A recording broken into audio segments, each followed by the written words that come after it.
you guys are all entrepreneurs essentially, and you're having to invest in your businesses. And I wonder if there's a thought, or I don't know, I'm sure there's not a formula, but for a lot of these young creators here, and a lot of you guys are here because you are young creators and you want to learn how to do what these guys do.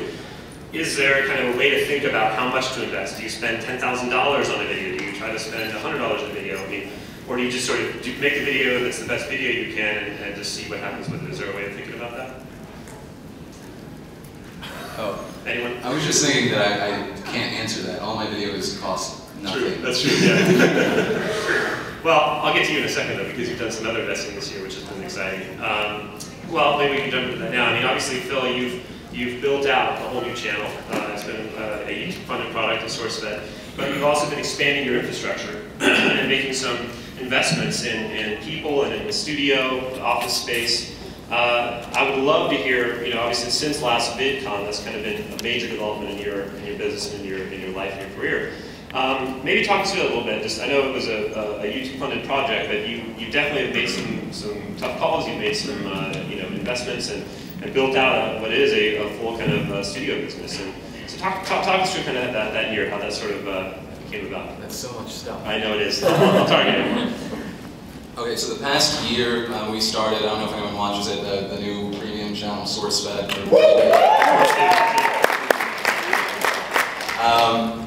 And I really, honestly, like, it was just an idea that I had for a while, and I just wanted to do it because YouTube was offering it, and I wanted to be a part of that conversation to see if it was going to be a good or a bad thing for YouTube.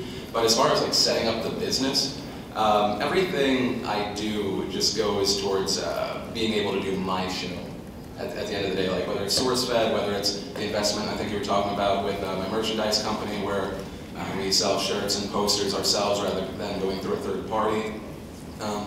Those things keep everything open. I'm just trying to think. I don't actually pay attention to like money. I look at my bank account once a month and it's either like, okay, we're good, or it's like, oh no, let's call Ryan, see if someone wants me to talk about something.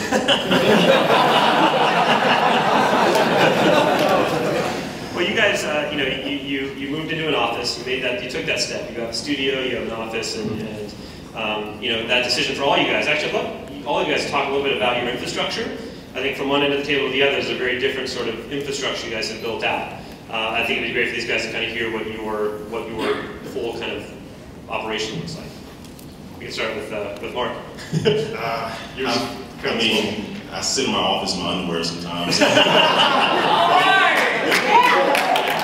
On a nice shirt and that's it. But yeah, I work out of my place in my office, just the lighting equipment and just my computers and my cameras, and I just do it like that. So I'm still able to keep the scale of my things down to the point where one, it's going to be cost effective, and two, I don't got to drive anywhere in the morning, so that's good.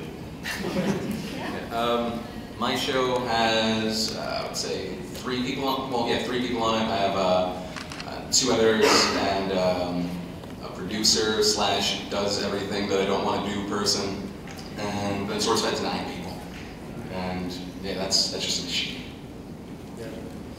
On my end, actually, the team is incredibly important because I don't know how to cook. I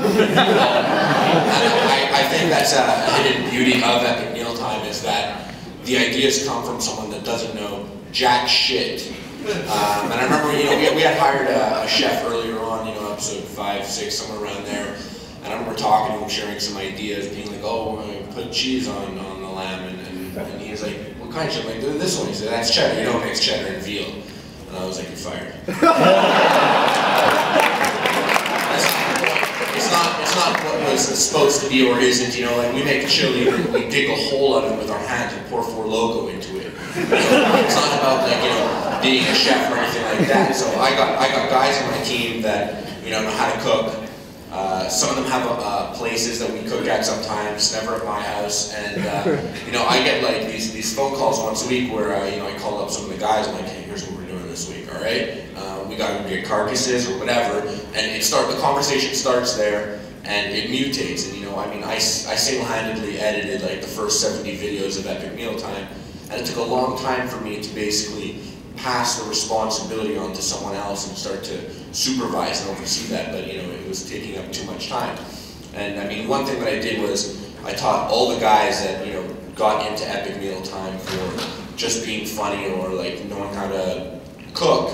And I took those guys and essentially taught them how to edit, how to hold cameras and stuff like that. And I mean, all these guys now we're this team that works within itself. You know, there's rarely do we outsource some other production team or something like that. You know, we're just like literally like, yeah, it's YouTube, man. Grab the camera and point that shit at the food. Sound guys, no sound. People listen to this on their iPhones and laptop speakers. We're not doing sound. But I mean, the team itself is, you know, my buddies, my friends, you know, which makes this whole thing of it being like a dream. The biggest part about it is that like we do it as friends. Like we go and, you know, we're best buds.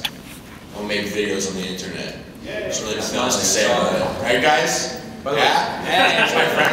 Beat up anyone here, I swear. I was just looking at your crew. They're the scariest people in this room right now.